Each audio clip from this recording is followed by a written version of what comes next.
சிவகார்த்திகேயன் இப்போது தன்னுடைய 11வது படத்தில் மோகன் ராஜாவோட இயக்கத்தில் நடிச்சுக்கிட்டு இருக்காரு.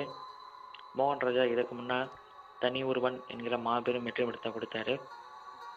இப்போது இந்த படத்தில் சிவகார்த்திகேயன் ஜோடியாக நயன்தாரா நடிச்சுக்கிட்டு இருக்காங்க. இது மட்டும் இல்லாமல் சிவகார்த்திகேயனுக்கு வில்லனா இந்த படத்தில் பகத் பாஷில் நடிச்சிட்டு இருக்காரு. இந்த படத்துக்கு அனிருத் இசையமைக்கிறாரு.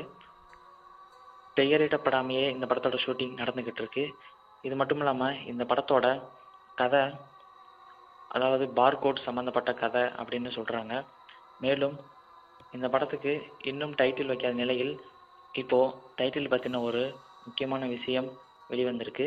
அது என்னன்னா, இந்த படத்துக்கு வேலைக்காரன் அப்படிங்கிற ஒரு பேர் வச்சுருக்காங்க படத்துக்கு.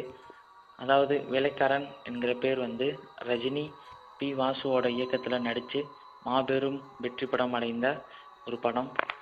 இது மட்டும் இல்லாமல் சிவகார்த்திகேயன் ரஜினியோட தீவிர ரசிகர் என்பதனால இந்த தலைப்பை படத்துக்கு வைக்க ரஜினியும் அந்த படத்தை தயாரித்த தயாரிப்பு நிறுவனம் சம்மதம் தெரிவித்ததாக கூறப்படுகிறது. மேலும் இந்த படம் பூஜா ஹாலிடேஸ் முன்னிட்டு வெளியாக உள்ளது. இந்த நியூஸ் உங்களுக்கு பிடித்திருந்தால் லைக்ஸ் பண்ணுங்கள் மற்றும் இதுபோன்ற சினிமா நியூஸ்களை அறிவதற்கு எங்களது சேனலை சப்ஸ்கிரைப் செய்யுங்கள்.